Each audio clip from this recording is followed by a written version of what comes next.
5, 4, 3, 2, 1. Ladies and gentlemen, thank you for joining us here on tonight's episode of Westmarch Workshop. It's episode 35, brand new ancient items. Yes, patch 2.1.2 is here, but some people have said that it has gotten here too soon. For it is not yet season 2. Many feel that we were lied to because it doesn't contain the items that people were expecting. That will be patch 2.2. So without further ado, let's go to the two of us for tonight's episode. I see what you did there. Some rhyme time. Ain't no crime to rhyme. There are just too many twos going through my feed today in the last couple days. So that's what was that a preview when you texted me about the too many twos earlier? Let's go with yes. That actually makes it seem as if I knew that I was doing tonight's opening. Tonight's starting early. Tonight's opus of an opening. Yeah, there you go. Yes, I save. Swear I got goosebumps. Wow, man, look at you. You're giving people feelings.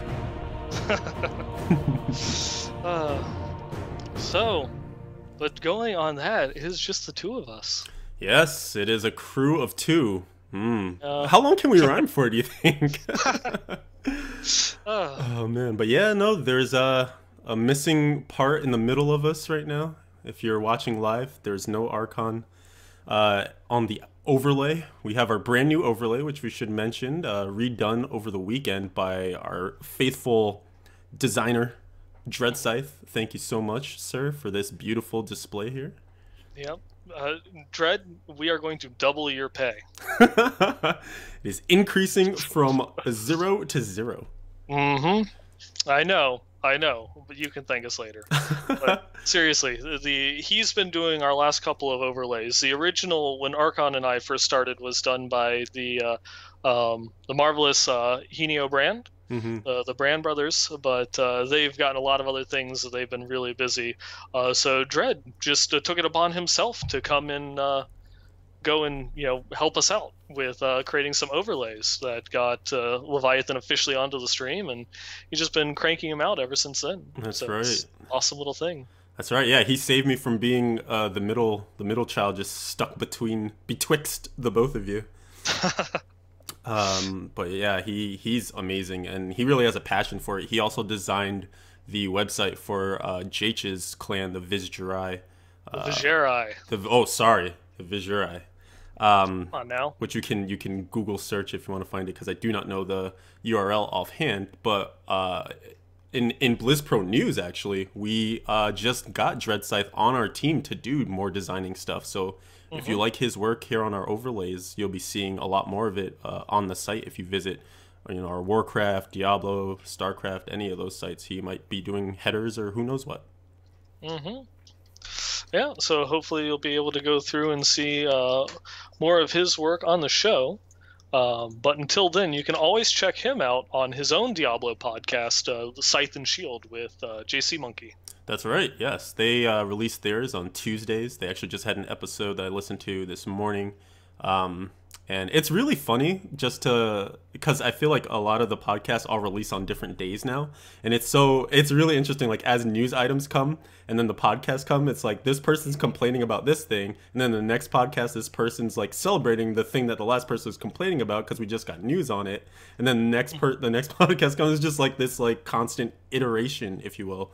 The iterative process of podcasts of Diablo. And of course, we have the luckiest date. We have Wednesday.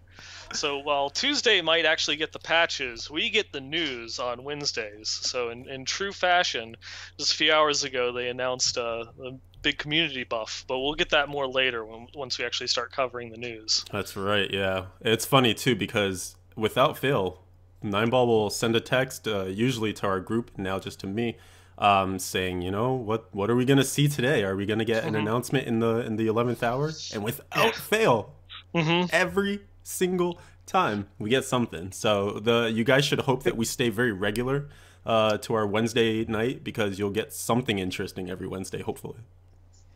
Yeah, this time I actually went and sent a tweet out and I think I got the response like less than an hour later.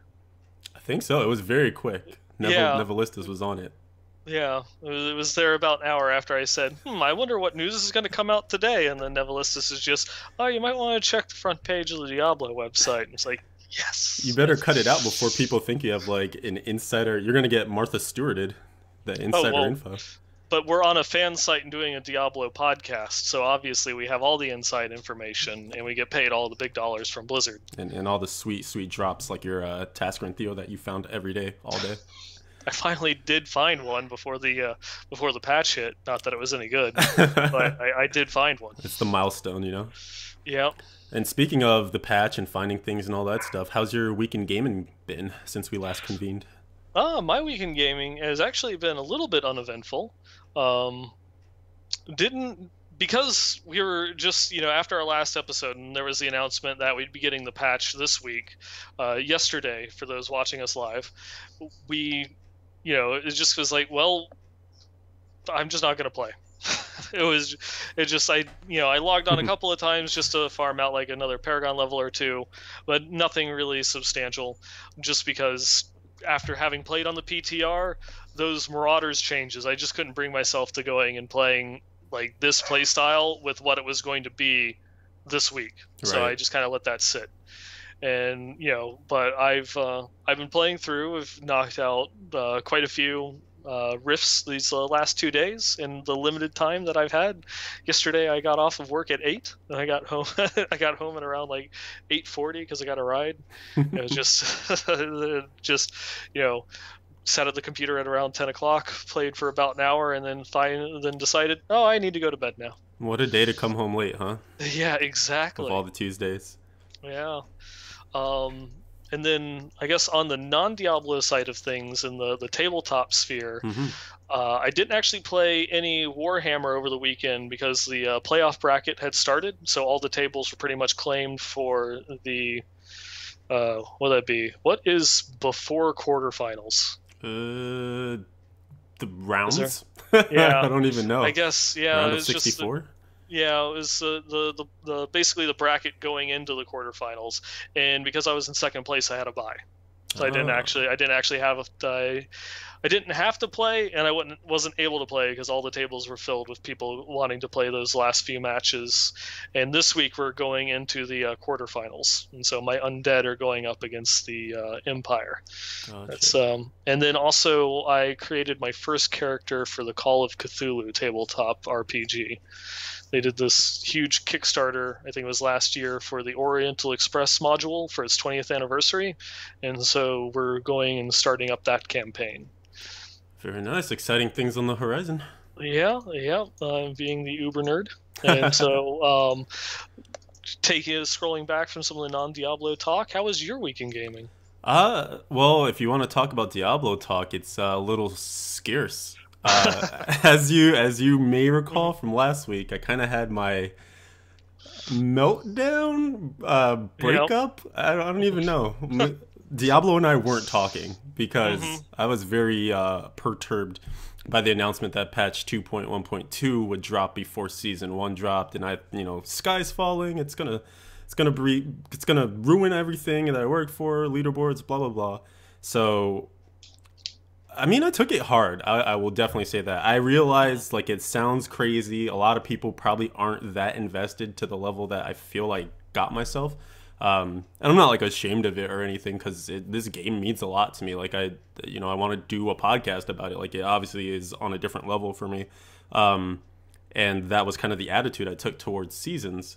And just to see kind of that uh, eradication is maybe too strong of a word, but just to know that there would be like this asterisk at the end of season 1 now, just because so much changed right at the end, Hmm. made things feel weird for me. So I actually went to bed that night and kind of tossed and turned and decided to quit, not Diablo, but to just kind of quit this season, Yep. and say like, all right, I'm gonna kind of freeze frame what my stats are now, what rankings I'm up to, etc. And that's kind of what I will say I got for season 1. And then the weekend came and I had free time. I'm like, well, I should probably check on the clan, see how people are doing, because I didn't want to become a stranger. And normally I'm just sitting at my desk watching Netflix or something anyways, and then the second screen has always been Diablo, so it's weird to not have it be Diablo. So I played a little bit, but not nearly as much. I just leveled back up my Bane of the Trapped, because that was one of the gems I lost when I killed that Demon Hunter last week. So I figured I would want stuff to roll over to the non-season, since we'll be stuck with non-season for a little bit, and then I could do like a quick time attack on those leaderboards, leave my mark there before going to season 2. And then the patch dropped yesterday, and I got home. I was actually supposed to go on a date yesterday, but it ended up getting delayed to later this week. So I found myself at home with nothing on the schedule. And I was like kind of glad early on that I had this like prior engagement. So I was like, yeah, let the patch drop. I'm going to show them, like, I won't even log in that night. Like, they'll understand how I feel. And then of course it drops, and as soon as I get home, I log in, and Nevelistis sends me a PM in game, and she's like, "This doesn't look like taking a break from the game. What is this?" So yeah, the thing is, like, the game is addicting for me. Like, I really do enjoy playing it at the end of the day. And whether or not it kind of brought things into perspective for me of like, the game is kind of what you make it. And, if you want to have the esports side of it, the leaderboards, competitiveness, you kind of have to also be ready for anything to happen. Because at the same time, something like rollbacks when the exploits happened, that could have been a thing. And then we could have been a little upset about, that puts an asterisk on the season too. So, I mean, within any season, you never really know what's going to happen. So you kind of have to treat it that way. And I guess it helped me kind of come to that conclusion. But I've been enjoying. Yeah, I just want to point out your use of analogies and then the events that transpired. So you were going through to try and hook up on a date, and then they had to reschedule. So you end up calling up your ex and spending the night with her. I guess I hadn't really looked at it that way. Yeah. Oh, it's hilarious. Yeah. And of course, having given up, and now he's rank 2 on the Hardcore Crusader leaderboards. Yeah. So, I mean, it feels so, like, I don't want to celebrate it because I feel like I took my stance last week, but it is kind of exciting. Not only, and now here I'm gonna like stunt on you a little bit, but like, not only is it number 2 in America, but it's number 2 in the world, which is awesome. So the America server right now actually has the number 1 and number 2 Hardcore Crusaders, which is pretty awesome. That is freaking awesome. Yeah, our region was actually lagging behind. I think the Asian realm had many of the higher tiered Crusaders, just in terms like world rankings. But yeah, that's really cool. The guy who was already number 1 before the patch dropped, he logged in, it looked like this morning, because I was kind of following.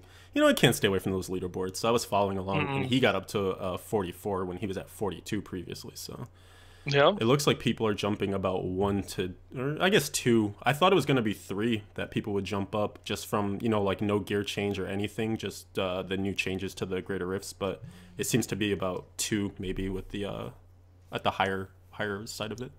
Yeah, and you do have quite a bit of ways to go in order to grab that number 1 spot, don't you? Yeah, it's funny, when I came home, I kind of checked again just to see what had transpired, and there were a couple of people who I'd never seen on the leaderboards move like way up. So that part of the synopsis, or the analysis of the patch coming in, is kind of coming true.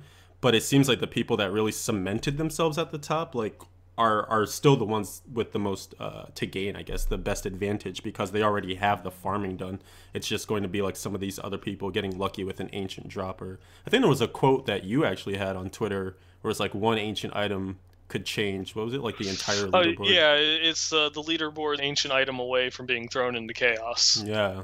Because, yeah, I mean, that's really the case. I actually haven't spec'd anyone, so I don't know, like, who's got what ancients yet or anything. But even just a couple of upgrades of gear, and suddenly, like, you're way ahead of where you were before. Even with legendary gem upgrades just being more available, too. But, yeah, it's a long way to go to number 1. And I don't want to get sucked back in, because like, when you look at the overall changes, I guess we can kind of use this to, the rest of my week wasn't all that exciting week in gaming anyways. I don't do anything else besides Diablo, because I'm not as awesome as you are with the tabletop. But we Mhm. can use this to springboard into the new patch. And what I was going to say about it is that I'm really excited about all the changes. Like, don't get me wrong. Like, I think it's great that all of this is packed into this patch because it is adding some really cool things, especially with the goblins. I've been seeing a lot of Mhm. news of people finding amazing packs of them lately. It just would have been better had it been in season 2 and not at the end of season 1. Precisely, and Mhm. I feel like they may end up, they being Blizzard, end up shooting themselves in the foot because a lot of people are logging in right now and totally loving the changes and how their class plays and Mhm. really vibing off of the brand newness of it.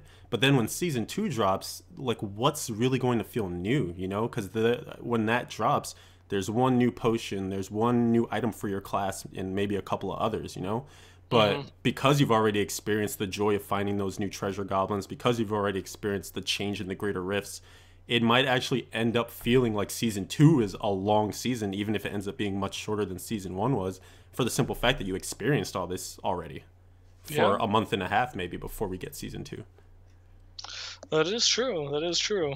And it'll be interesting to see just now that everyone is actually going through and playing with the changes. So I imagine a lot of the people that are going to be towards the top will have played on the PTR, but they're already kind of getting like a sneak peek at what it is that I have to do, in order to get up at the top. Although I guess there's that one new belt for Crusaders that at least might change things a little bit, Mm-hmm. for them. And though like there's another one, the staff for witch doctors, which will just help people get into place. It's still not better than the furnace Right. for like the jade doctors. It's like a So there's a lot of stopgap. like, yeah, exactly. It now has taken the place as the second best weapon, or until you get a furnace. Mm-hmm. Yeah, no, So it's. Oh, sorry. Go ahead. oh no, it's just going through and saying that people are getting to test out all these things in preparation for the season. They get to find out exactly what it is that they need to do and how they want to gear and what item works and what combos go on. Obviously, once the season goes through, there'll be more playtesting done. You'll have more efficient builds as they cut some of the slack and test around. But it's just you know all the secrets are going to be known before. Yeah, I mean, a lot of people have been saying. I think the credit originally goes to Scanline from Twitter, and he's actually part of our Blizz Pro clan now too. He Mhm. was saying, think of patch 2.1.2 dropping as really season 1.5, and I've kind of been following along with that, somewhat ironically saying it here and there, but people have really been gravitating towards that as a way to feel about this time period right now. Just because you're right, like you are getting a preview of what's to come in terms of how your build will be and how you'll refine it and things like that. Because actually, if you really think about it, besides some of those seasonal items that may shake things up, um, what you have right now is kind of what your character will look like at the end of season 2. Yeah. Just minus a few ancient versions of those items. Yeah, that I guess that will be the only real thing that will change is just by the in at this point in time, though hopefully shorter in season 2, you're going to have a lot more ancient items. So you will be even more powerful than what you are now. Mm-hmm.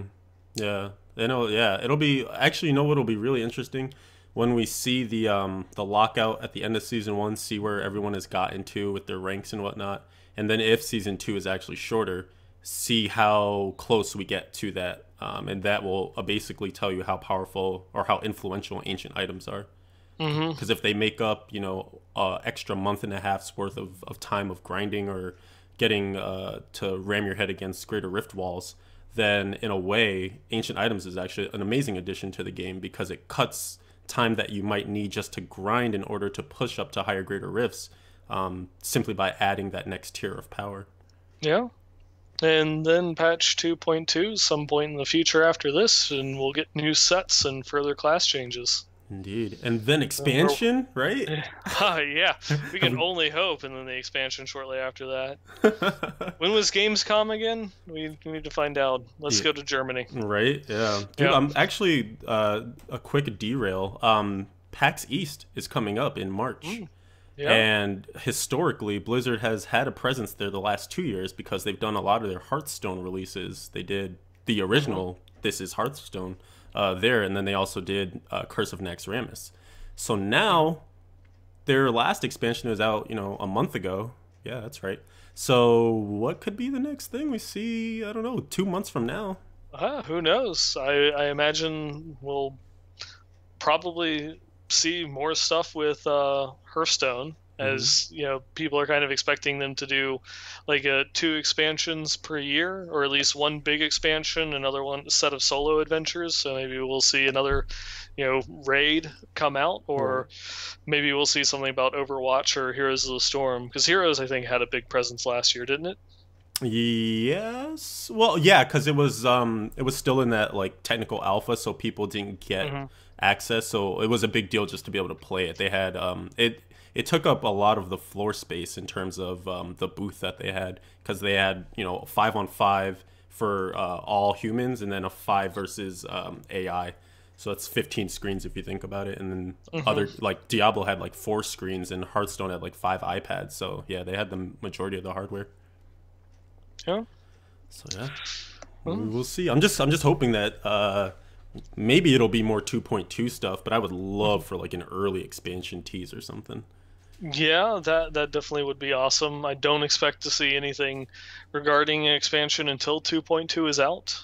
I believe Gamescom is normally in August, Hmm. so maybe we'll see something teasing patch 2.2 before then. Why do you always undercut my hope? I'm sorry. And then you always turn out to be right. Yeah, I guess I'm just kind of going off of the assumption of kind of, like 5 or 6 month seasons. Right, right. So Yeah. yeah, if you think about, oh, if it's Yeah. gonna be like I 4 months and then like downtime, then mhm. about 5 months. Well, I really don't expect them to do more than 1 or 2 weeks of downtime. With season one supposed to be ending on February 3rd, I really expect that the season two will start on either the 6th or the 13th. Yeah, no, that definitely seems reasonable. Hmm. Because yeah, it's a similar turnaround when the patch came out. Was it that Tuesday back in August, and then that Friday they started up the season.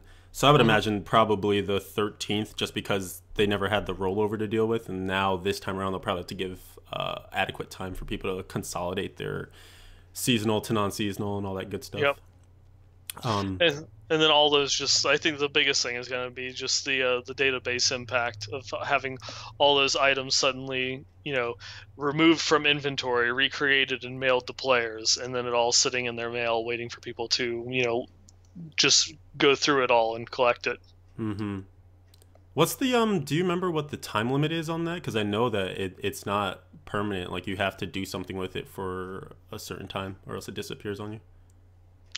I do not remember. Let's Because see.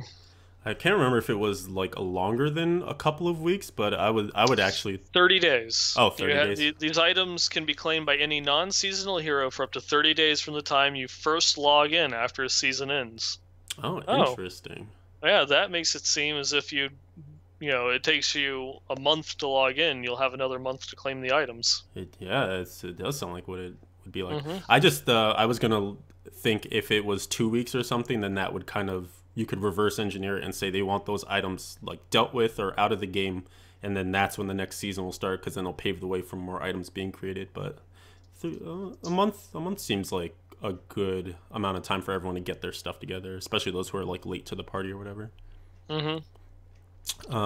But what I was going to ask you was, in terms of patch 2.1.2, have you found anything that either surprised you or that you thought people were talking about, buzzing about on Twitter or anything like that? Um, I get yes and no. I mean, one of the biggest things is just for people that like did not play on the PTR and only read the patch notes as far as the Marauders changes for Demon Hunters, weren't expecting as huge of a change as it was, because it is just a complete 100% change in the play style of that build.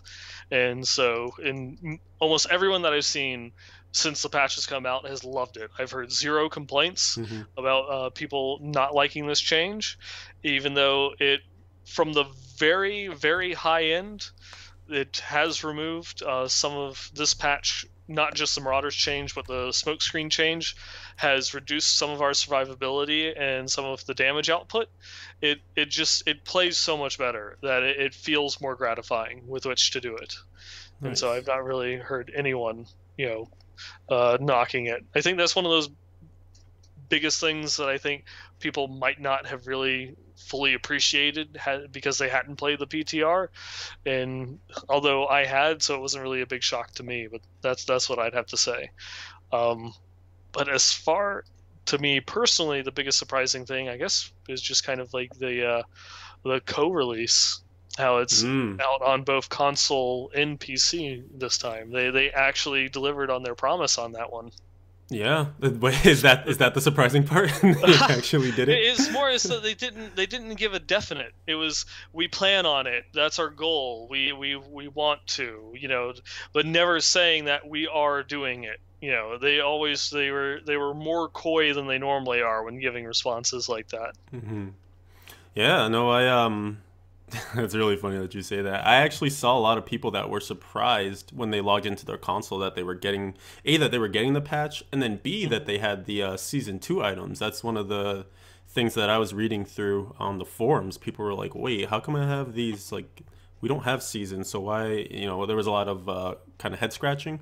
But yeah, Hmm. so for anyone who's listening that has the console version, maybe you haven't logged in yet, or you haven't farmed as much as you want to yet, you actually have access to items that PC players don't have. So console master race for however long.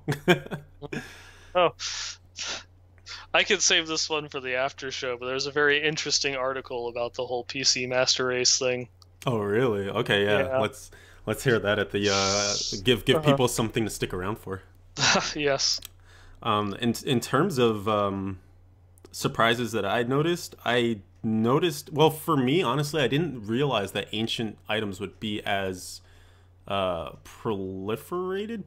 as around as they are. Hmm. Just looking through the clan, as I logged in today, I noticed a lot of people were finding not only ancient items but good ancient items too. Like someone had almost a perfect Tasker and Theo ancient at this point, which is kind of hilarious because now obviously it doesn't do anything in quotes, of course. Yeah. Well, for witch doctors. Yeah, and actually it was an intelligence one, so there Oh, you there you go. go. Yeah, they should go through and roll a witch doctor while the season is still kicking. That's right. But yeah, I just noticed a lot more of them than I thought there would be, and I would love to go back to about BlizzCon time back in November and call up all those people who were like ancient items suck, like this they're adding this, it's gonna be awful, such a long tail, like who's gonna find anything? And I want to see what their opinions are now, because to me, I think that was one of the key sticking points early on, was like you guys don't really know what the drop rates are like yet though, so until you test it. And it was kind of weird to get a grasp of it with that crazy buff that they had in the PTR. So I couldn't really tell like how many ancient items are going to drop. But seeing it in the live environment now, it seems fair. It doesn't seem like, even if you don't grind every day all day like some crazy hardcore player or something, that you're not ever going to see ancient items. Like you're going to see them. It might just take a while to get an exact version that you want that's going to be BIS for sure, for sure. Hmm. But ancient items for everyone, which is awesome. Yeah, definitely. I know I've found at least one upgrade in the limited playtime that I've had from an ancient item. I've got it was just a pair of bracers that it rolled fire damage, crit chance, and dexterity. So I then rolled vitality onto it, and it's been great. It was nice. Though the only thing I don't like about it is I've been using Krelm's buff bracers for so long. I forgot that vortex and knockback were a thing. I because I've been wearing the same pair of bracers since like maybe 3 weeks into the season. Yeah, you got those early. Yeah, and I just have not found anything better than them, and now I found this, and it's just, oh, I actually have to pay attention to mechanics again. Oops. Dang it. Not only are they making you be more active with your gameplay as a DH, but then you turned on extra hard mode. Yeah, I know. It's like, dang. Why did I do That's this to funny. myself? On the side of Crusaders, we do have permanent Acrats, where you never have to worry about jailer knockback. Just saying. Uh-huh. Yeah, after, I still find it hilarious after they wanted to remove. That's one of the reasons why they took away permanent Wrath of the Berserker for the permanent CC immunity. They go through and they give it to Crusaders. They literally hand deliver it to Crusaders. Don't listen to anything that Nineball just said. It's impossible to get permanent Acrats. It's not OP. Hey, It's hey, not strong at all. they removed permanent smokescreen. You're next. Oh, they're coming for me. Mm-hmm. I just hope instead of that, maybe they just design a better set that would make everyone want to go away from icons. Let's do it that way.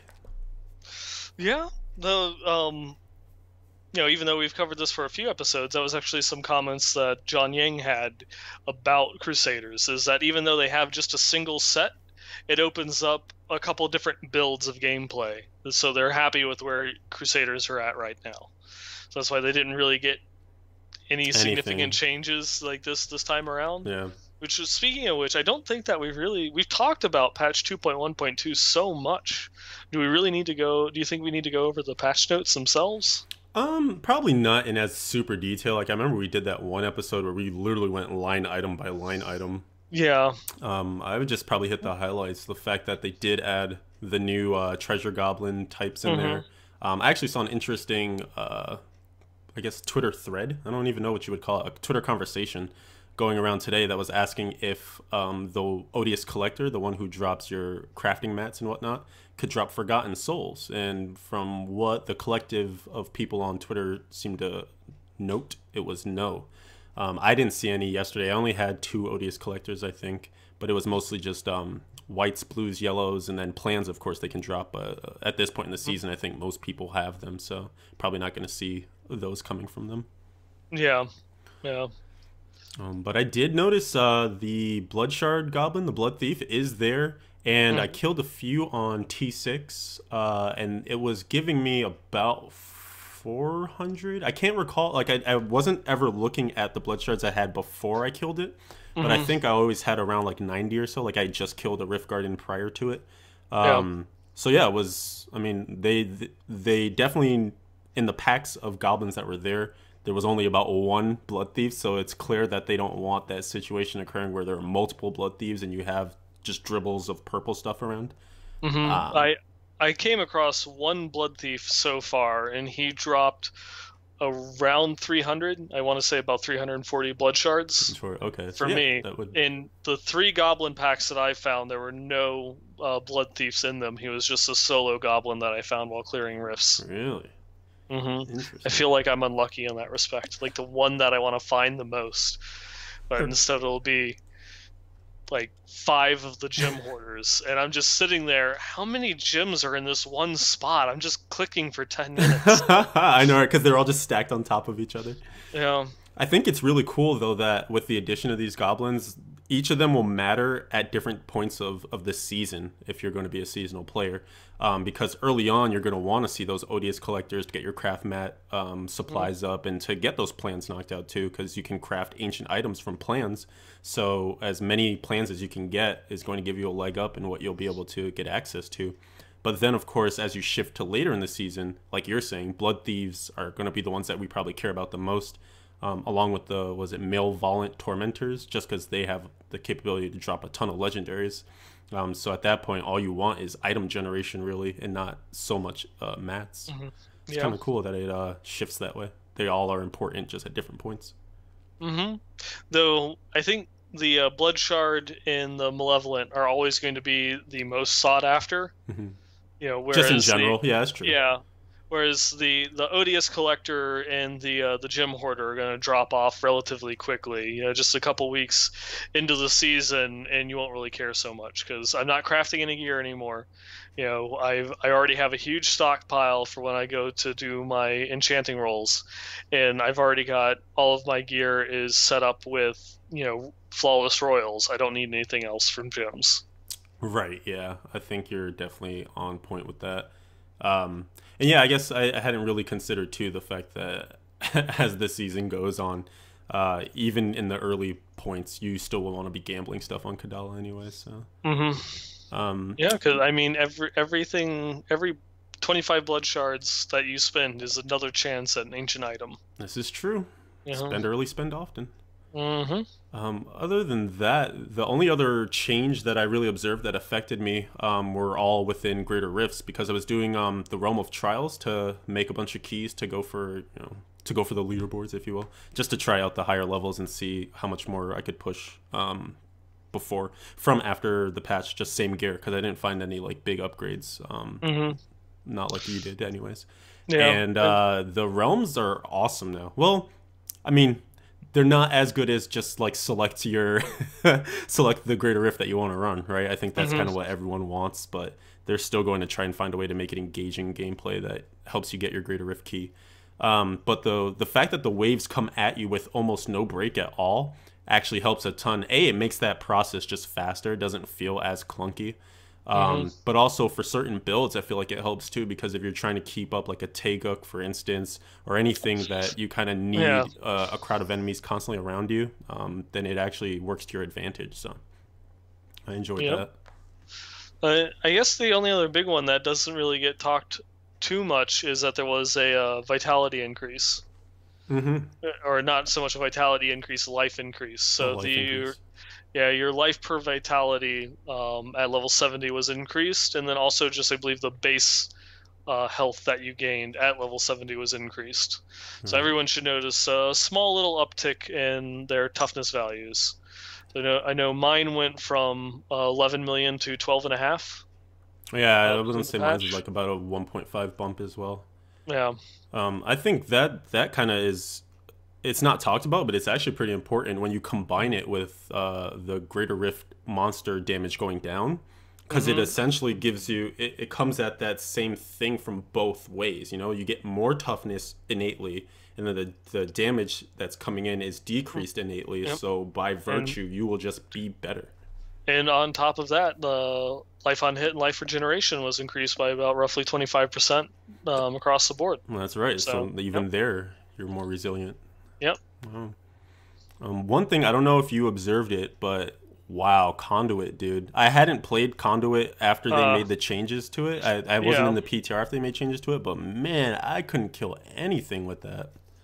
That was one thing that was talked about on Play Your Way. The John Yang commented that he feels that they nerfed it too much. So I wouldn't be surprised to maybe if they do any minor changes to like fix bugs or whatever throughout season 2, they might up the damage of Conduit a little bit more. Otherwise, definitely look to see some buffs in 2.2. That was actually going to be kind of my like closing statement question to you: is do you think we'll see any hot fixes to stuff that's in there right now before season 2 hits? Because right now it seems I don't know if it's intentional or maybe just a thing they're doing for early on, but it seems like Hmm. the goblin the groups of goblins are popping up far more frequently than they ever used to.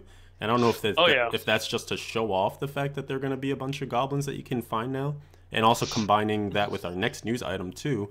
But that seems to be really frequent, and also the fact, yeah, Conduit like almost feels useless. So would that get a bump before season 2, or is it something they'll let right into the season and then change? It's hard to say. They in between those comments and when they actually pushed the patch, they had the opportunity to make some changes to it, but they didn't. Mm-hmm. I don't know.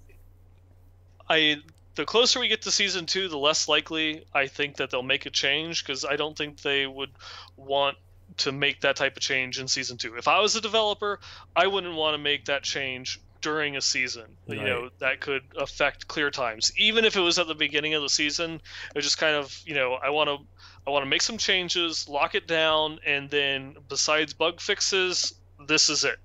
This is everything that's going to happen. We're not going to change anything, so go have fun within these parameters. Obviously, season 1 has been just a giant test. It is season T or Mm-hmm. season test.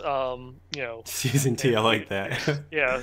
So we had a major patch drop right before the season end, and threw everyone everything that most people had accomplished to the wind, and hope that things stuck. But it just I don't know.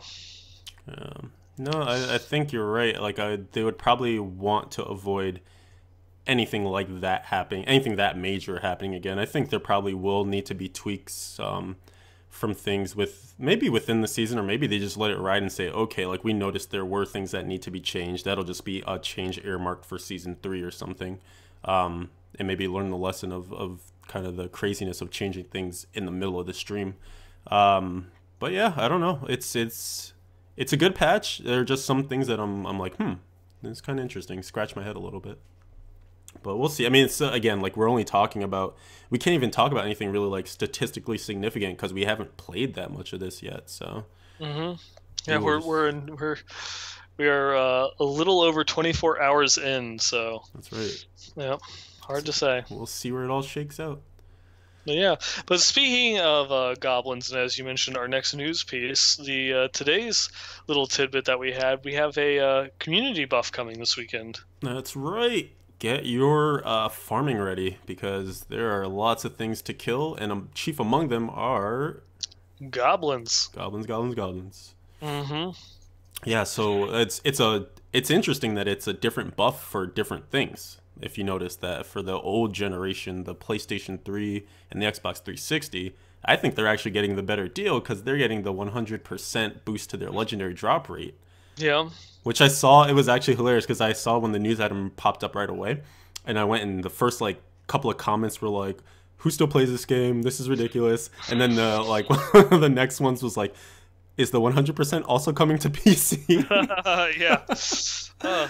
And I think I actually have an idea of why that was done. Tell me. All right. The PS3 and the Xbox 360 versions, they're not really doing any patch support for. Mm-hmm. They're not getting any of the new goblins or anything of that nature. And that this community buff, the main intent, probably when the devs were going through and coming up with it, is let's go and redo the double treasure goblin buff, which they had developed a long time prior, and put it into the game to show off all the new goblins that we have for the new patch. It's like, yes, that will be awesome. And then there's one guy in the back corner that's like, what about the PS3 and Xbox 360 players? Dave, you're right. And so, they just went through and they wanted, because, PlayStation 3 and Xbox 360 players have kind of felt a little bit left out because they're not getting any patch support. Mm-hmm. And they're just going through and saying, well, hey, we consider you players and part of the community as well, so we'll give you a buff. And one of the only things they really can do to make anything meaningful would, be something along those lines. 100% bonus to legendaries. Right, yeah. I mean, that's, throw him a bone, right? Mm-hmm. Good old Dave, thinking about the little guy. Uh-huh. But yeah, so for everyone else that's getting patch support that has 2.1.2 right now, you'll be experiencing, starting, I believe, Friday afternoon, a double goblin bonus. So every goblin that you see by itself will have a second goblin with it. It'll actually be Friday at midnight. At midnight? Okay. Yeah. So right at the clock strikes midnight and it turns to Friday, January 16th, the buff will go live. Perfect. Okay. And that's actually a long buff because it's a week, I believe, right? Yep, and it's going until next Friday, the 23rd.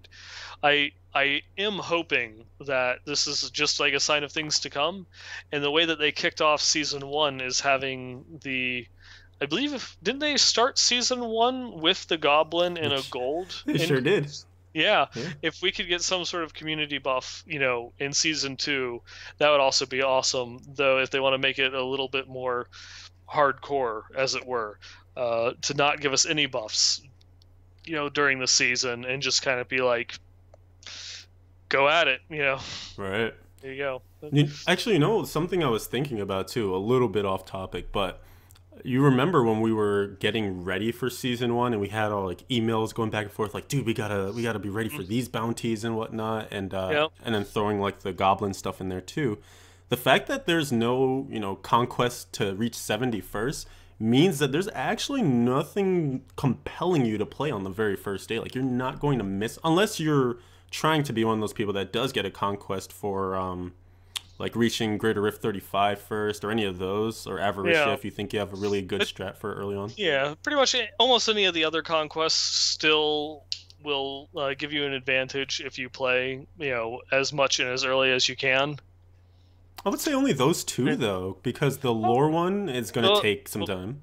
It is going to take some time, but I mean, if it takes someone on average, like 18 straight hours playing through everything in order to get all the rare spawns, all of the special NPCs to populate for the little drops and such. Hmm. The person that starts 6 hours sooner is going to get it 6 hours sooner. Well, I guess that's fair. I guess that's fair. So there. All Yeah. right. So good. Then there is a reason I to want to go Yeah, hardcore on it. if you want to get your name up there and higher in the rankings for it, that one I expect not as many people will be competing in.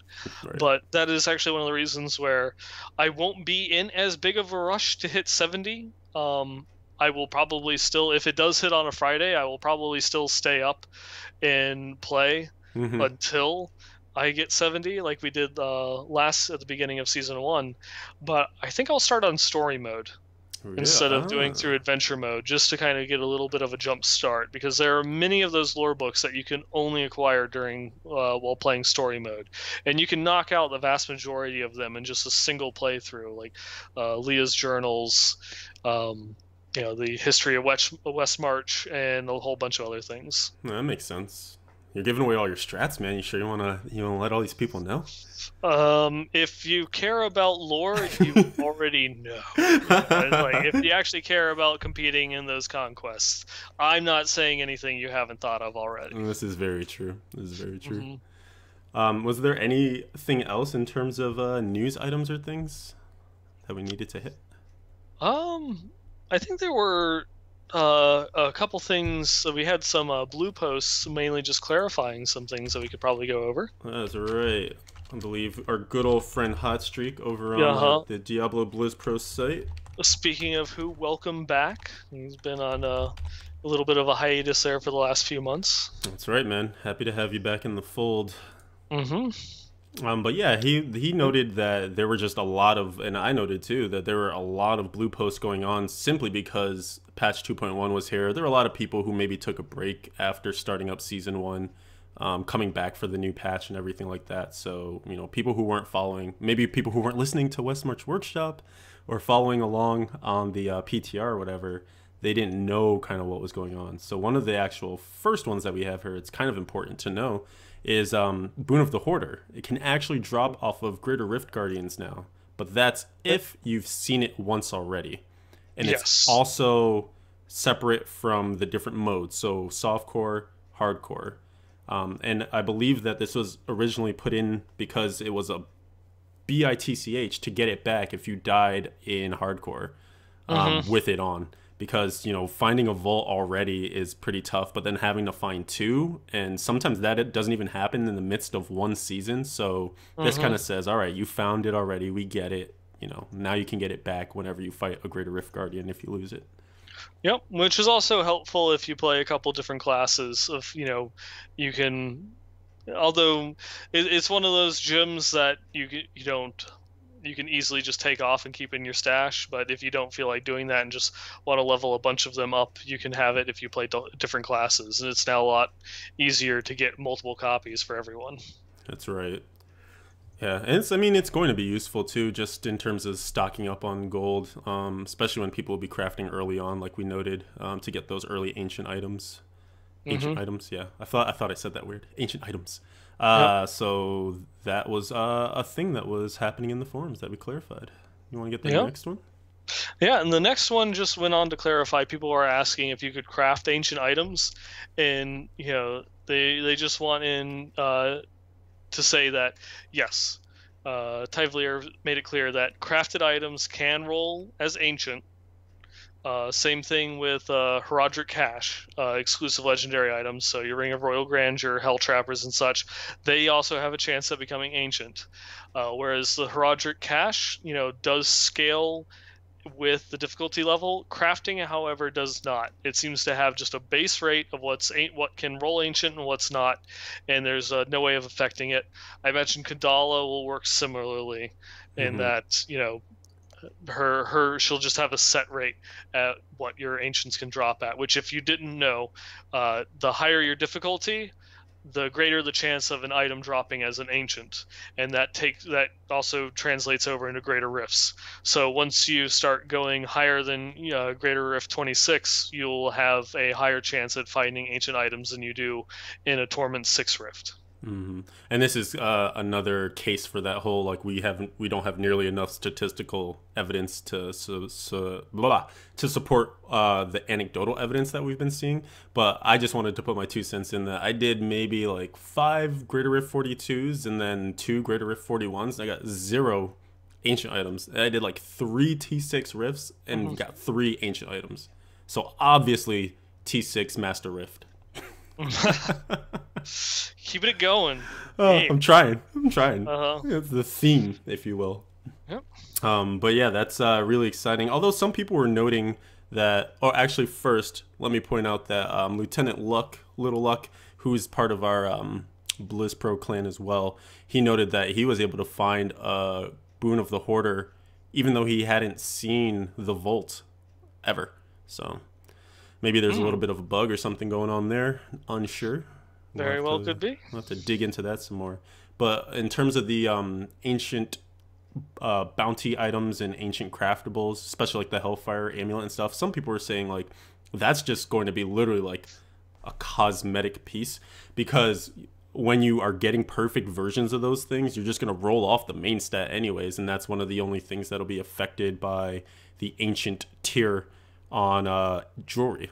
So in a way, it's just like, ooh, you got a shiny border on your Ring of Rogue. But I feel like there will be people, right, who are going to like have their ancient Akon set, have their ancient Marauder set, and everything else will be ancient, but that Ring of Rogue Grander will just be there in its plain old border. And you're going to want to get that exact same version of it ancient. Yeah, I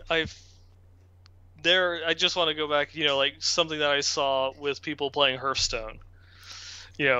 People would go and level another class all the way up to 60 just to unlock a golden version of a base card for another class that they play, because it was the only thing they had that wasn't golden, and they had to do it. They had to have it. It bothered them so much. So yes, there will be people that do that. Dude, people love the shinies, man. The Blizzard knows what they're doing.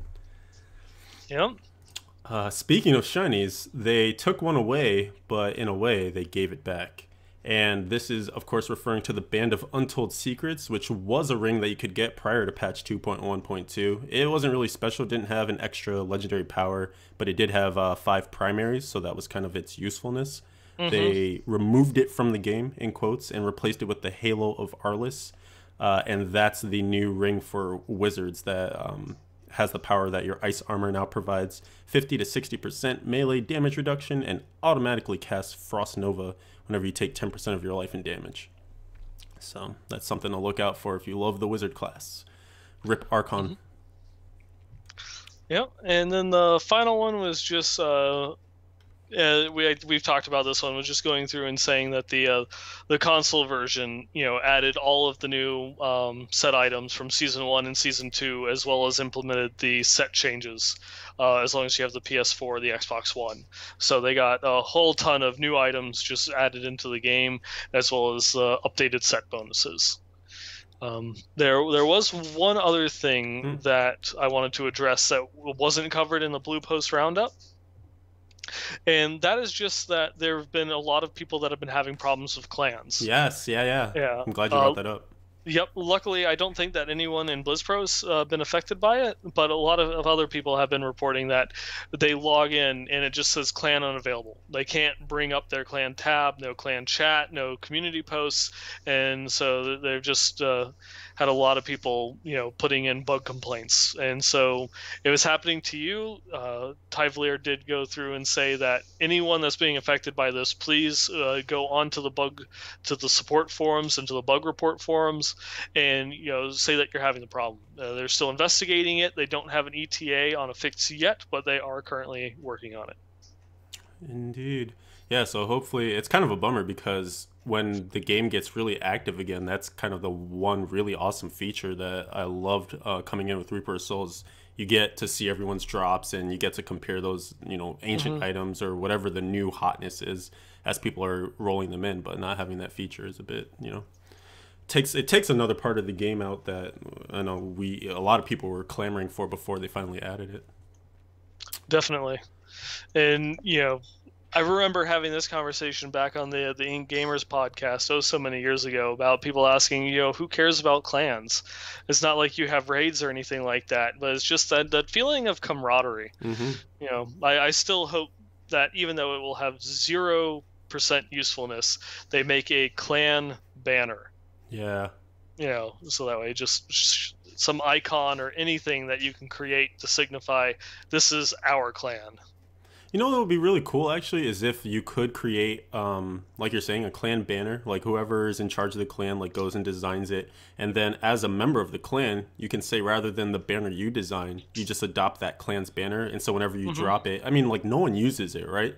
So even if people don't care about it at all, just, like, whenever they happen to hit the banner button by mistake, it drops the clan banner, and you just get that feeling. Or even if you're, like, in a game and you get a kill and you just drop that banner, you're like, yeah, I claim this kill in, like, the name of BlizzPro or something. Yeah, most of the time, you see people just drop it in order to ping attention to something on the map. That's about it. And then you're just looking at the ping. And by the time you get over there, you're the banner's already gone. The banner, yeah. Very true. Very, very true. I've still. The original things that they showed off in beta, with it being on like the mountain of skulls and the other little skulls hanging from the banner based on your elite kills and such. That is so cool. I remember when you brought that, I think it was Ink Gamers podcast, you brought it back up, and I hadn't thought about it in a long time, but yeah, man, that would be, especially because those numbers themselves are so hidden. Yeah, it would be so cool, and at the same time, such a waste of development resources, because no one would see and no one would care. It's really true. It's really true. It is. Like, hey guys, so we delayed patch 2.2, but hey, look, your clan banner is awesome. Awesome! Oh, God.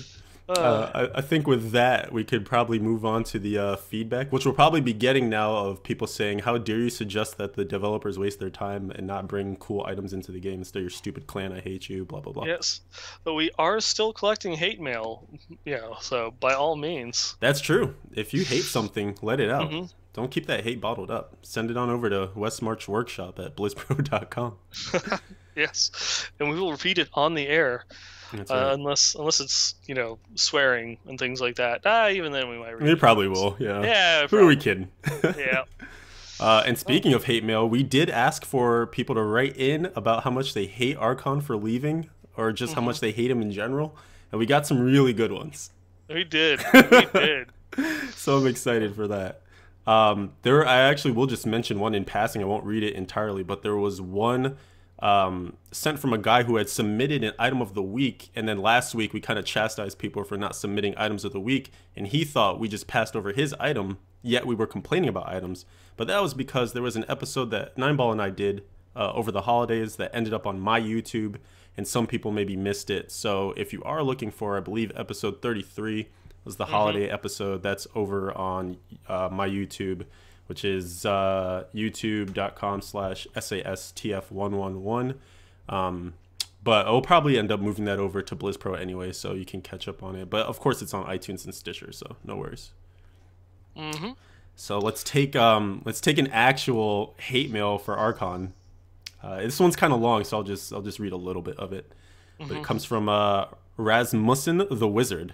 So another wizard, a wizard to a wizard. Says, "Sup fellas," of course. "Just wanted to capitalize on the Archon hate mail early on. Not upset to see him go. He's been as useful to the podcast as Tasker and Theo is going to be for the Marauder build in the new patch. Love it. Plus, only cowards play as softcore wizards. Cowards. And just kidding, of course," he says. Westmarch is one of the first gaming podcasts he's ever gotten into. And he's been here since episode 1, which is awesome. I don't actually know how many people can say that. That's really cool. It's opened him up to a lot of other gaming podcasts and whatnot. So he likes that he's been able to, listen in and expand his horizons. Likes that we have a nice mix of convo, etc. And he has a question. Do we feel that Diablo 3 could benefit from a more active style of updating in the vein of Destiny or other MMOs? He's referring to the possibility of a couple of week-long public events or something to the effect of super short seasons like we were talking about last episode. He doesn't want to see the game necessarily go towards the MMO side, but even, something like unique rewards or things that would be useful towards grinding higher greater rifts, or temporarily increasing magic find, he thinks could help continue with interest. I believe that's the gist of it. Yeah. So what do you think? You've played Destiny, so. Yeah, I mean, there's some interesting things that they did, in Destiny that just didn't work out. And you can see there's a lot of, especially with the last expansion that came out, Destiny's gotten a lot of criticism, and a lot of people have actually been comparing it to Diablo 3 and saying how Destiny got it wrong. And comparing Destiny to like early Diablo 3, just because it was so stingy with giving out the upgrades that you're running the same content again and again and again. You're running it, the same, the raid, not raid, but circuits. You're running the same circuits and you get nothing. And just like you have to go through and what was it, the Vault of Glass, and I forget the name of the new one because I've not played it yet. It's just you run the raid to get the gear in the raid that then lets you do that same raid easier. Sounds familiar. Yeah. Let me go and farm Act 4 so I have the gear that will let me beat Act 2. So right. Yeah. But in general, I feel like something like that. I mean, we have talked about it in the past, but something similar to just interesting, like I log in 1 week and all of a sudden I have the opportunity to do something that I wasn't previously doing. Seems like an interesting concept. Yeah. I mean, we get that in a sense, because some of the things that Destiny has done would just be like little weekend events. Like you have this special PvP mode that's available only during this time, but then also you have a new vendor that just shows up that sells you gear with slight variants in the stats and abilities and such. So it's nice, like little things, but you have to grind a lot in order to actually take advantage of those and get the rewards. It requires a pretty hardcore dedication in order to get some of those things. I'm not sure what a good thing in Diablo would be than just making it like a shorter season, because it would be, this person shows up once a month, and has some stuff if you brawled 100 times, or this person will show up every weekend and sell things, using, say, what would be a good analogy? I guess just Forgotten Souls. He sells legendaries based on Forgotten Royal Souls. Gems, maybe? Yeah, something along those lines. Just something that's a pain to collect. Gotcha. And that if you didn't go through and farm your heart out during the week, well, you missed it. Then you don't benefit. Yeah. Yeah. It'd be interesting to figure something like that out in terms of a fleshed out idea that also feels good and isn't necessarily a ton of development time. We'll see, though. You want to move on to another one? Yeah, this one actually came in from Mad Hamster, who I know we've gotten a bunch of emails from in the past. He of course, as always, opens with "Sup, fellas." Yep. He still would love to see people go through and send in their items to the week to the show, but he just wanted to mention that he came across a Diablo 3 top legendaries website. It's www.diablo3ladder.com/legendaries and then /all-world.html. So just diablo3ladder.com, and then go and check, for the all-world legendary rankings, and it shows you some of the best, or like the items with like literally perfect rolls that show like the best items that you can possibly find in the world, that's been collected from the BattleNet profiles. Yeah, I'm actually showing it here on screen right now. People can see it. Well, the people that are viewing anyways. But yeah, it looks like an interesting site. I love that there are so many outside resources that congregate this kind of stuff, Like you have Diablo Progress that can give you your world. That's how I find like the world rankings for Greater Rifts and things like that. So it's really cool that even though a lot of that stuff isn't supported in-game, if you really want to get in-depth about it, or, the EP contests, because it's really what it measures at, if you think about it in the end. Yeah. Who's got the biggest sword, Why does anyone else? What does anyone else play for? This is true. This is true. I mean, yeah. Uh, If you think about it too, like even when we're talking about the clan chat being broken for some people, yeah, what it's hurting is showing off all the sweet drops that you're getting, you know. yeah. And of course the social feature, but yeah, who cares about social stuff really? Yeah.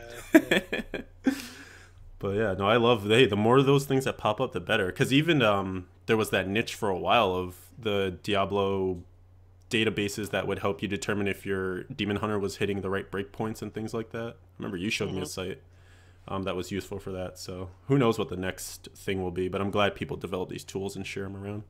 Mm-hmm. Let's see. I'll take another another hate mail because I love them, but because I care. Yeah.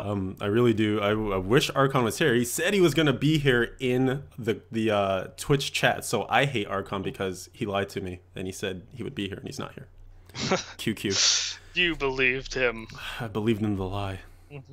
I had a dream and now that dream is, I don't know what the line is. Matrix. Taken from me. Yes, taken from me.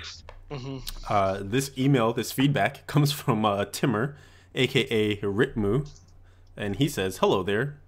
Where's the sup, fellas? Come on, man." Says, "My name is Timmer, and you helped me decide what to reroll on a Demon Hunter chess piece back in episode 24 or 23 or something." Wow, so it's a while back. Mm-hmm. He wants to send a complaint. "I've been watching Westmarch Workshop on YouTube since you started uploading. At first, I was enthused by your proper pronunciation of Ogchilds, which is of course pronounced Ogchild." Oh, he wrote it properly, but then I just auto corrected it. It's in your head. It is. I live with it every day. But slowly, hate began to grow inside of me. Why is this Archon guy so handsome? Can he not have any flaws? Now that he's gone, it will be so much easier to actually watch the videos without being jealous. At least he's already married. Is it true, though, that he's switching over to modeling for a penguin-related fashion magazine? Best regards. No, he is going to the moon to train penguins in how to play Pokemon. That's what it was, right? And there's Butterfreeze involved somehow? Yes. Something about that. I don't remember. Something butterflies. Yes. I forgot the punchline, Trebek, I forgot the joke, but the punchline, Trebek, is your mother's a whore. Mother's a whore. I'll take the penis mightier. S words for 500. It's swords, Mr. Connery. Saber! Oh, classic. That's something we can throw around in the post show, the after hours too. There we go. Love that. Quoting old Saturday Night Live. Amen. All right. Taking up the next one. This one is from Zyphus. He wanted to actually throw in some arguments in favor of elemental damage, kind of taking the opposite opinion from what I've had over the course of the show. He just wanted to say that back in D2, it would usually make your character and your gear specialized around a certain number of skills, usually around one or two elements. And that was something that he felt was lacking in Vanilla D3. It was only when Reaper Souls came out with the elemental damage that he got that, that flavor back. And he just wanted to say that in game design, your number one goal isn't to actually create a balanced system, but to create a fun experience. And that's usually done by trying to fulfill a specific fantasy, and you'll hear the developers talk a lot about that during their panels. And he feels that there's a very strong fantasy around being a fire wizard or a holy crusader, that, as well as there might be some more eccentric builds like a frost demon hunter, which actually now is the most popular, one of the most powerful. And he just feels that having that elemental damage affix will allow players to specialize and achieve these fantasies. But he feels that, on the other hand, the flat damage, he'll agree with me here, that the flat damage bonus is boring. It's not interesting. And so he just threw out some ideas where, like, if it's a fire or poison, it adds a dot. If it's cold, it does increase damage to things that are chilled or frozen, or maybe extend the chill duration. Lightning has a small chance to proc like an overload, which deals the damage again and has some sort of effect, the triggering a skill, it might have like a 10% chance to activate the skill again, but only at a reduced percentage of damage, Hmm. just so you can get different procs and things from it. And just throwing out those ideas of things that you could do. And I agree and disagree on some of those points. In D2, you specialized. If you only specialized in one element, you were hurting yourself, because by the end of Diablo 2, specifically after patch 1.10, everything in hell had at least 2 immunities, and elites had more. Right. If you specialized in a single type of damage, you were in trouble, unless you grouped with people. You had to specifically spec in 2 types of damage. It actually forced you to diversify your skills and diversify your damage. Otherwise, everything else would be going into skill synergies to pump up your frozen orb even more than it already was, or to pump up or whatever. your fireball. It just was to create. You were going to put everything into just these single skills, and then that's it. The game itself gave you a reason to break out, and you were forced to actually then, okay, well, I've got to specialize in 2 skills, 2 elemental types then. In Diablo 3 lacks that, because there's no immunities, there's no resistances or armor on creatures that reduces the amount of damage that you do. And so now all that it is the effect of what would have happened in Diablo 2 had that not been the case, where you would have everything pumped inside a single element and that's it. And I feel that that would be awesome if Diablo 2 had a mechanic like that. And they actually, they did with the Fallen Angels. They would get the shield that reduced the amount of damage from the first element that they took, but they were just nerfed in this patch. Yeah. They're still annoying a little bit. But yeah, they're still annoying, but not as much. Not nearly as much. Yeah, and I don't think that it's the developers make, just because they intentionally left out those mechanics, even though they had the opportunity to bring them back in. Especially with Reaper of Souls focusing you into a single elemental type now, it would be suicide for them to do it. But I still think that you could benefit from removing that elemental damage type, adding in something else that would make it more interesting to have varied skills. I like the fact that while leveling the Crusader, or not the Crusader, my Demon Hunter, I was using Frost Arrow while stacking fire damage for Cluster Arrow, just because it would proc Bane of the Trapped. And it was a damage increase for me to use that skill, because it was proccing Bane of the Trap. Little interactions like that, if they could do, to give you some bonus for using multiple skills, or not feeling like you're pigeonholed into, well, this is the highest damage skill that I can use, so I'm always going to use this one. Which was for Frost Demon Hunters, because of Bane of the Trapped, just stacking on cold damage and then using all Frost spells is the best way of playing. If they did something else, and that I could use the physical Cluster Arrow and then like the cold generator, that would be cool. That would be interesting, but you can't do that with the way that the game's set up. Right. And that's my thoughts on it. Even another part of that idea that was brought up too, we saw in the data mine for, I believe, Reaper of Souls at one point, one of the builds that they had brought back the idea, or maybe we were just speculating on it, but were thinking about the idea of the elements doing something again. Because it was an idea, I believe, early before Diablo 3 Vanilla was. It was something they showed in the first gameplay when they revealed Diablo 3. Right, yeah. The fact that all the elements would actually have secondary effects. Yeah, that they were showing that lightning, when it crit, would stun in that first gameplay video. So yeah. Yeah, and I think that kind of it's similar to what was being described in the email, but he took it to another level, which would be really cool, just because it's more interesting than just another stun, another dot, or something like that. It actually would affect the gameplay. Yeah, it changed up how the element. It still would give you an overall damage bonus over time, without just being this skill does X increased damage. Or this element does X increased damage. This does a dot. This procs an extra skill. That would be that overload idea that you had for the lightning. That would be an awesome stat to add in to replace elemental damage, because you can tune something like that to give you the same overall damage bonus. It's not a flat thing, and it doesn't specify, and you can make it so it doesn't have to be one particular element. It would fulfill that same goal and give you an interesting way of dealing additional damage, and make it so that way you're not tied to a single element. If you want to be, sure, Fine. you still can, but Yeah, no, that's actually a really great point. Add some freedom. Yep. All right, I'll take the next one. From Juno Reactor, who we actually haven't heard from in quite some time. Oh yeah, it's been a while. Yeah. What have you been up to, friend? Thanks for writing in here. He says, "Sub fellas, of course. I think I know why Archon is leaving the Westmarch workshop. He is secretly training to become a hockey player. He's hoping to join the new Las Vegas hockey team. I think there's a penguin joke in there somewhere. Kidding aside, I want to thank Archon for all the work that he has done on the show, as well as entertaining all of us Diablo fans."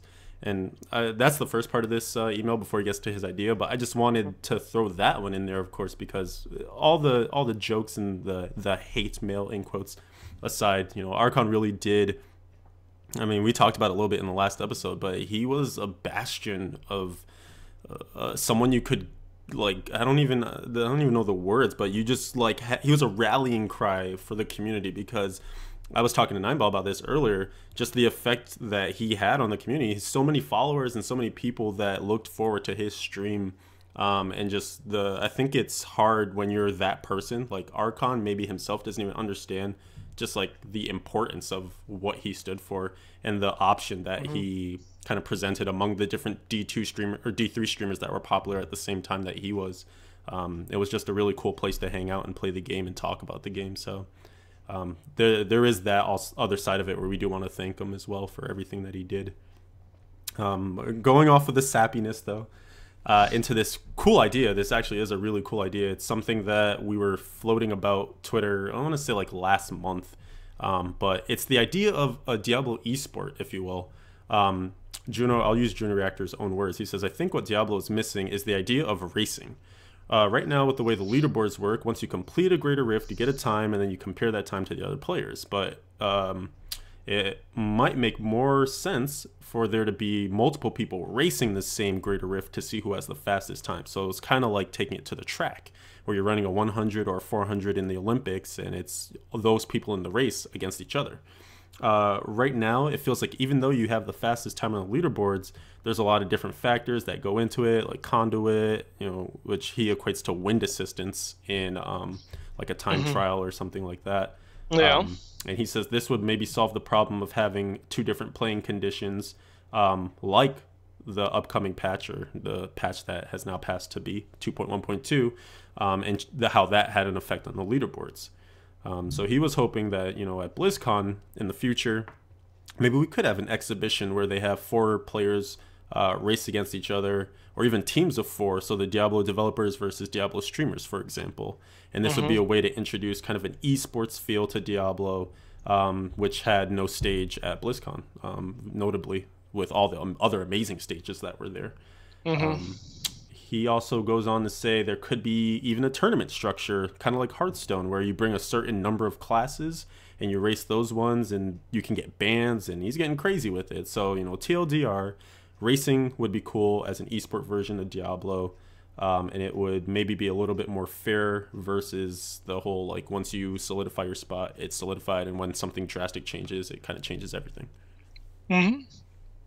Yeah, I mean, that goes to some of the things that we talked about, over the course of many episodes, is just having some sort of set rift. It's like this, it's the same setup, same spawn, same, conduit placements and such, and that people can go and just see who can get the best time, who can refine it down to get the best time, make it, you might have like the 15-minute time limit, but it is a 7 level rift, and each rift you have to kill X number of enemies, in order to spawn the portal to the next one. But they always spawn in the same location. Just gives things people, like, well, what's the best, more effective route in order to farm? What can I do to optimize my build to get through all these different levels and these different enemies and such? It does have to be handcrafted at that point. It's not something that they can let the random generators go through and do, but it Right. just add that kind of that little level of legitimacy to it that would allow it to take that step towards being, something like an esport, competition. Yeah, and even if you do think about something like StarCraft, there are only a certain amount of maps per season that they have over there. So maybe Hmm. you handcraft, like you were saying, 3 or 4 of those maps for the pool, so you can't prepare in advance for exactly one map and kind of be able to shortcut it that way. But that still allows you to have everyone on the same map, kind of introducing RNG elements here and there because you don't know what map it is, you don't know who you'll be paired against. But then you get that racing aspect that does get the esports drive going, and it could be something that Hmm. actually is fun to watch because it's easier to know when you see X person at this part of the dungeon and you just saw Y person race past that part. You're like, oh man, he's ahead of him, and Hmm. you can get that excitement. You can get someone announcing that, for instance. Yeah, 'cause, I mean, that's something that actually has been drawing more and more people every year is the live raid at BlizzCon. Is you Mm, see the two teams go at it at one another. Um, I didn't watch it this year, but I know the previous year, the 2013, was a little bit boring because one of the raid teams got stuck on one boss, and the other one just blew them away. They were almost like cleared with the rest of the instance by the time they actually got twin shamans down. So it kind of hit or killed. miss. Yeah, at that point it kind of killed the feeling to it. But other ones, I mean, they were like within minutes of one another. It was really, it's like, oh, they had that one person die during the fight. That actually means something because now they're Mm. going to overtake them. It's things of that nature. Yeah, no, that'd be really exciting. Were there any other feedbacks that you would want to tackle? Oh, there was actually one big one that we got from Jonas, a listener over in Europe, Germany to be specific. So, Guten Morgen, Guten Tag, Guten Tag. Guten Abend. I think I covered everything. Uh, but he just wanted to go through and uh, just hit up some things that he feels is kind of wrong with the game and that he would like to see changes. One of them is, of course, the Bane of the Emerald, with emeralds just being problematic for weapons. Hmm. And this is one I believe we talked about in the last 2 episodes, is that just some of the comments that John Yang has made is kind of the idea of potentially adding in legendary gems Yes. that would then make the emerald versus rubies versus amethyst argument irrelevant. They'll just have a new legendary gem that will just be like, well, this will be it. This will replace those gems completely. And then more Uh, options, hopefully, after that, too. exactly. Because he one of the things that he said is kind of making his idea was just make the gems add a percentage of elemental damage to your weapon. Or going through and bringing something like old jewels back from D2, particularly the rainbow facets, which gave you a bonus to elemental damage and then also increase the amount of damage that enemies took from that element. And then he also just he noted some like bugged items, things that they were dropping at low levels, but like with like level 9, but with level 70 stats. And he some other things that we've kind of been covered and talked about to death, like blood shard limit. Just he would love to see it increased, although I guess it's kind of a moot point because Blizzard does not want to change it, Right. even though we all want to see it done. Wait for the And next expansion.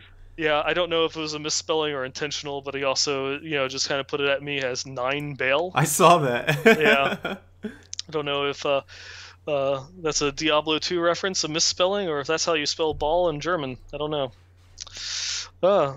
But then also some other things like the crafting material auto pickup, which is something that they said that they wanted to do in the past, but they haven't gotten around to it. That was something we were talking about last week, actually. Yeah, Yeah. it's making the crafting mats into a type of currency, and so it auto pickup. That might come in 2.2, just from what we've learned. That is a pretty huge change to the way that the game engine works. Mm-hmm. So that will take time. So hopefully 2.2, maybe the next expansion. Don't know. Um, and then also just one of the he had a couple items of the week. I don't know if you included any of those, but also he just thought that the idea of making the rarer items easier to acquire is just a good change for the mentality of the game, in his opinion. And that's something that I definitely agree with. Yeah, and it's working. And first, I did include a few of his items, so we'll definitely get Hmm. those showed here in a little bit. But yeah, I definitely agree that the rare items Hmm. not being as rare is a good change. And I don't think they could have done it if they weren't introducing, kind of like what we said previously, if Hmm. they weren't adding ancient items at the same time. Yeah, So it's definitely. really good that they took advantage of that happening, Hmm. and it's working. Like I saw so many well, not so many, but I saw furnaces yesterday, which is rarer than usual, or more. You know what I mean? It's happening more than it used to happen because Yep. we go weeks in the clan without seeing furnaces. So I saw one yesterday. I saw Tasker as soon as I logged on today. So those things are dropping. It's great. Yep. And his final comment was just apologizing for any of his bad English. I just have to say your English is much better than my German, and probably better than some of my English.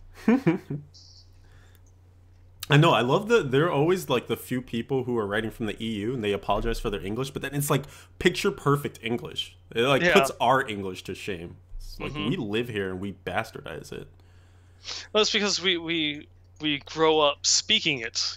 Before we even learn like the rules and the context of the language, we're already speaking it. Yeah. So we know how to use it before we know how to use it. Whereas over there, they're learning from the beginning the proper structure and Formal syntax. education. Yeah, Yeah. exactly. It's the difference. That's very true. There was one more that I wanted to cover, Well, and it is this one from one of our clan members. His name is Psycho, but he also is a member of the armed services. He's a sergeant, and I just wanted to read out his message here. It starts out with "Sup, fellas," of course, hmm. and he says, "This is Psycho." Or Psycho. Well, I skipped his battle tag because I didn't know if he wanted it read out loud. But I'm the Hmm. one that has told you both that I'll be deploying in February. Both of you, Nineball and Leviathan, were both very gracious and supportive when I was informing you of my situation. I just wanted to thank you for the community that I am a part of a couple hours a day and while I listen to your podcast. It's a little odd feeling this sense of community from a game, but it's odd in a good way. So thank you both. Leviathan, I'm glad you found your dog. Nineball, I think of you every time I find a Tasker in Theos, and I wish Archon the best of luck in his new endeavor. I started into the community aspect with his stream, and I'm glad I can listen to your show. I'm sure I'll have plenty to catch up on when I return. Ha! Keep up the good work. And I just wanted to read that one out because it kind of nicely summarized, some of the inside jokes that we've had over the last few months. Hmm. Um, the fact that there are people who, have real lives that come and, participate in Diablo, participate in the podcast, participate in the community aspect of all of this. And, they may not always have access to the game or things like that. So I just think it's Yep. cool to kind of acknowledge the fact that this thing is bigger than just sitting down to a keyboard and killing demons mindlessly. Like all of us together are doing something that's kind of bigger than all of us by our individual selves. Yeah, and definitely wish you best of luck, Psycho, in your deployment. He's going to uh, not so much of a nice area, the nice area of the not nice area. Yeah. So yeah, stay safe, and keep in touch. I don't know how easy it will be for you to listen to the show, but by all means, you have our email address. Go through. Send us in, thoughts, feelings, feedbacks, call us names, hate mail. It's all good. It's Love all to good. hear from you while you're out there serving your country. Likewise. Thank you for the service. Hmm. All right. Any other pieces here from you? No, I think that about covers it up. Cool beans. We'll close up the feedback. Actually, I think I'll use this moment to make a suggestion to the community that we got from. I forget exactly. I feel really bad that I forgot who precisely mentioned this to me. But I was streaming one weekend, and people were, coming and going and whatnot. And someone who listens to our show frequently said, you guys got away from the builds, like when it was just Archon and Nineball, and you had more time. you guys used to do some of those, cool builds and screen sharing and things like that. So what if maybe in season 2 going forward, you guys solicited builds from the community, people who wanted to improve on maybe one of their characters for the season, or just wanted an extra opinion, have people send in their profiles and whatnot and ask you to kind of analyze their character or what they could change or do better. And I thought that sounded really cool. It's another way for us to get more feedback. It's another way to engage with players, and it's also another way to help you get better at the game, which is it serves a lot of purposes. So I think we decided starting with season 2, we would go ahead and kick that program off. So yeah, in a couple of weeks, once you guys get underway in season 2, if you find that you hit a roadblock, you can't get past Greater Rift 30, you just want us to look at your monk and wonder why it's not as good as Dat Mods is or something like that, shoot us an email at westmarchworkshop@blizzpro.com and we will help you out. I'm really excited for that because I love that part. Like we do some theory crafting here and there, but we never dedicate time to it, so it's really exciting to get that going. It's definitely one of those ones that we've kind of strayed away from a little bit, but well, it's just the two of us. We have less to talk about, even though we are carrying on quite well enough with only the two of us. This is true. It'd be a nice thing to kind of add a little bit more format to the show. Indeed. I hope you just thought of that song, just the two of us. That's all the singing you'll get from me. We can make it if we try, the two of us. Ooh, this is getting too sexy. You might have to push this to the after. Ooh. Let me start the items of the week here so I can change the screen from my blushing face. So you'll be seeing on your screens here soon, and iTunes and Stitcher listeners, you'll be seeing on your screen nothing, but you'll be hearing our lovely voices. We have a item that was submitted from the Xbox One, which the submitter of this one, whose name, drumroll please, is Conoro Keefe, and he's writing to us from Ireland. And he says, Xbox One, sad times, doesn't have the screen capture the same way that the PS4 does with the share thing. So he had to kind of bootleg this image for us. But it's a golden flens. And it's 4,077.9 DPS, which is huge for a two-hander. It's got all the right stuff going for it. Really high rolls on the base damage, 10% damage, affix rerolled on there, enchanted. 955 strength, 7% attack speed, 130% critical hit damage, which is socketed in there from an emerald. And then the sweep attack restores 3 wrath. And so this is obviously the weapon of choice for your Roland's builds, for your Crusaders. It's two-handed flail, if you're not familiar with the golden flints. And it's tough because it has potential in terms of being really good, but just Roland's isn't quite there. So if Roland's ever gets an update, and I was actually kind of spitballing ideas to Nevelistis, saying, hey, poke John Yang with this, turn Roland's into XYZ. Who knows if anything will come of it, but I feel like that set could be really good. It just needs more damage mitigation because it's already a melee-based set, and if you're going to lose permanent accurats, like we were saying earlier, which is OP even though it's not OP. Yeah. And I think that it also could probably benefit a lot more from just being able to damage multiple enemies at the same time. Right, yeah. Yeah, more area damage. Or area. Actually, wow, imagine a use for area damage if it, turned into something even bigger than what it already is. Yeah. We'll see.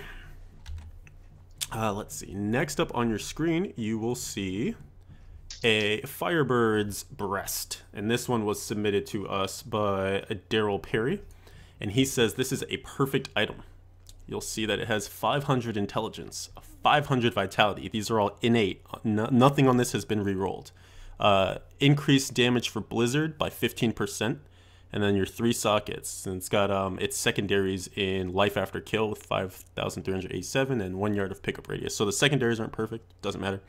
All the primaries are, which is awesome.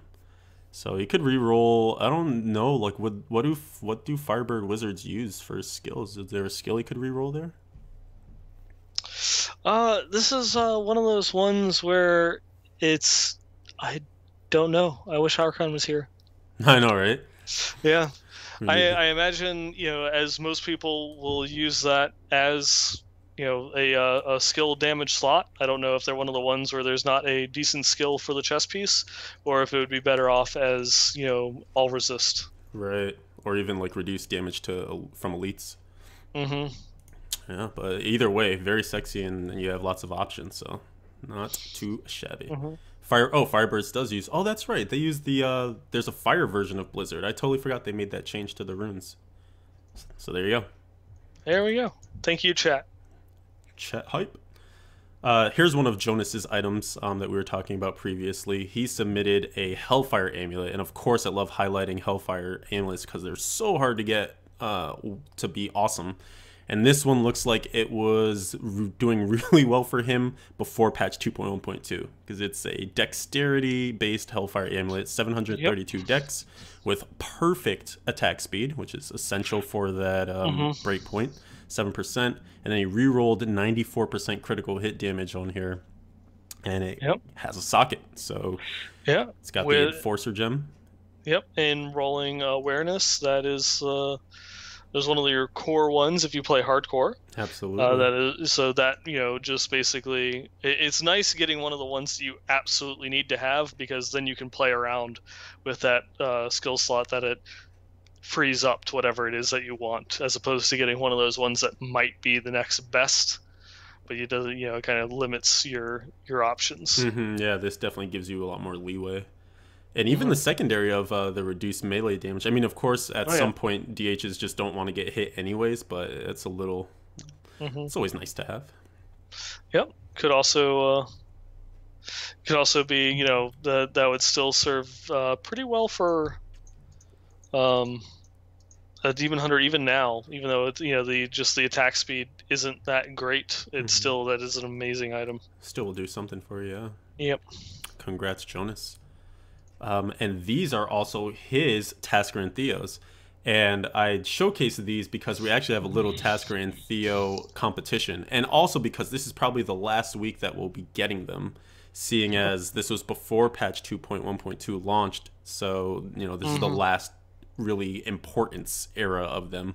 But these are great. These are 698 dex, 7% attack speed again. So hitting that perfect attack speed. Critical hit damage increased by 50%, innately perfect. By the way, I've never seen, well, on like crappy items, sure, but on any like piece that you want to keep, I've never seen a perfect critical hit damage roll, so super lucky. Yeah. And re-rolled an affix previously to get critical hit chance up to 10%, and his legendary power is 47% of the attack speed of for the pets. Yep. Which out of a max of 50, that's not too bad. Not too bad at all.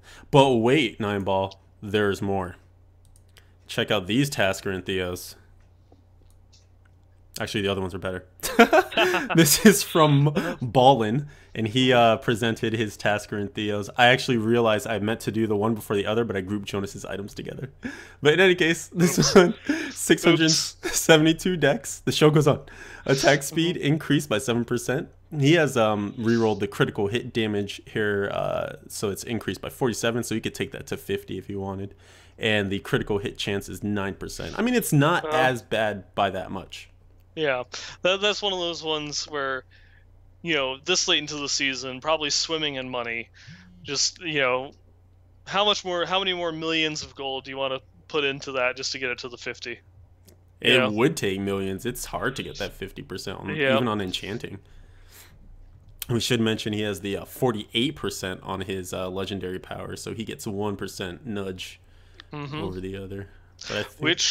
Which prior to patch 2.1.2 would have been enough in certain circumstances that if it pushed him to a breakpoint would have made these gloves better, even though everything else about them is inferior.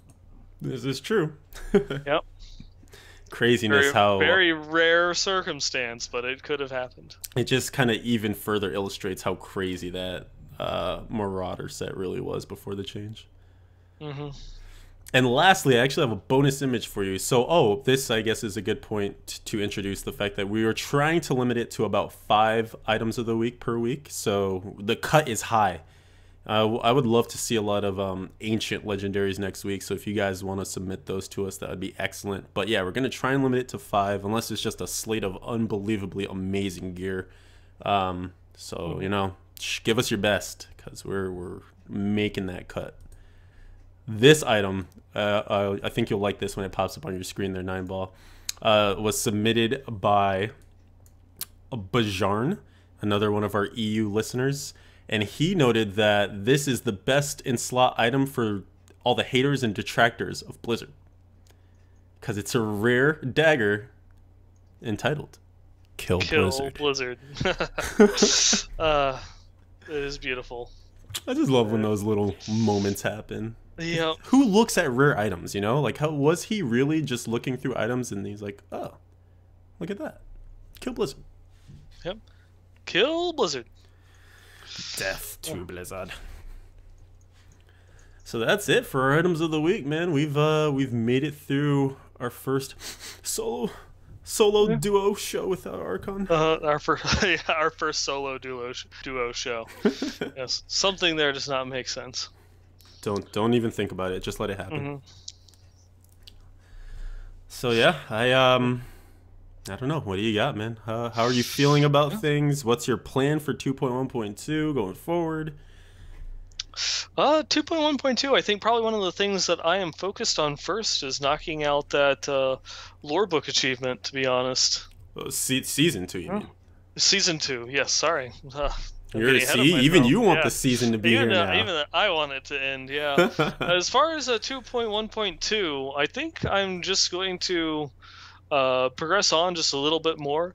Try and see if I can get a couple more ancient legendaries. See if I can maybe take a crack at Greater Rift 35, just to get myself up there, higher than I've ever been.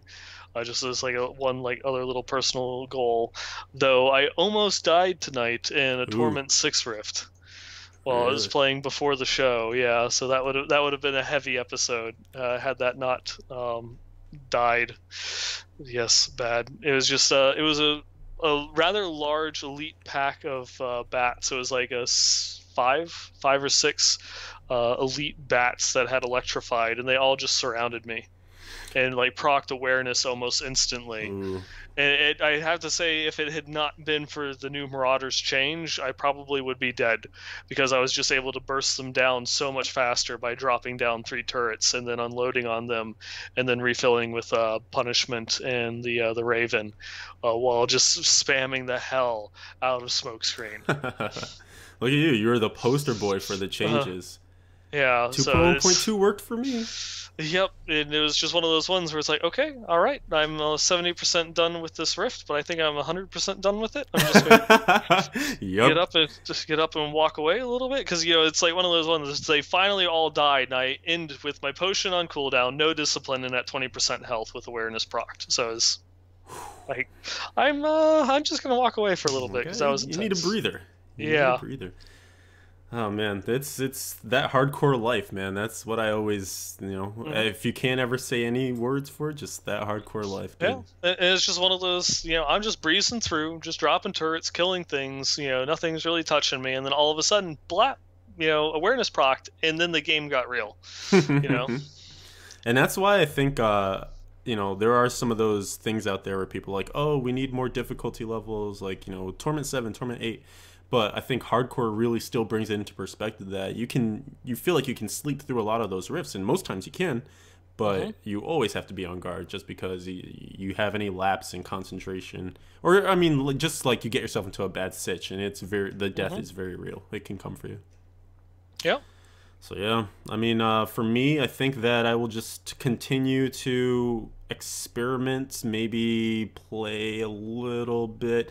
I don't know. I'm still trying to figure out what this all means. Double rainbow all the way across the sky. What does it mean? But it's good. It's good for the game. It's good for the health of the game. I think players are happy, so that is making me happy. And I can only continue to watch the leaderboards and see who comes out of nowhere all of a sudden. But salt aside, Mm. Ah, the saltiness aside, I think I just really hope that people won't burn themselves, because that's the last thing I want to see is, we get to season 2 and people are like, oh, this feels like old hat. We've done this. So yep. with that said, I will start up our outro music. All right. Did we forget All anything?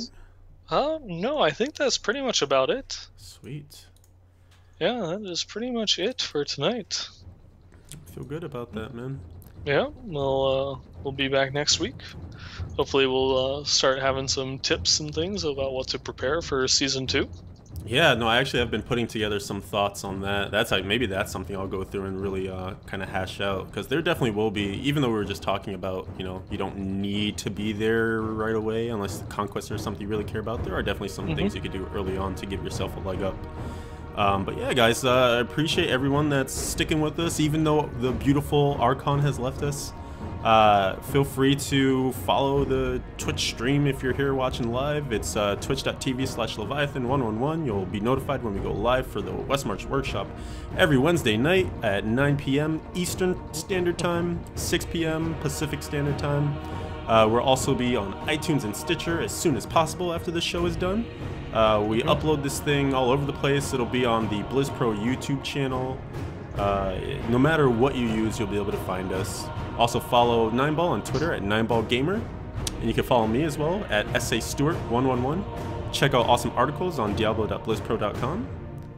And just keep getting them ancients, them brand new old ancients. Them brand new ancient items. Peace out, peeps.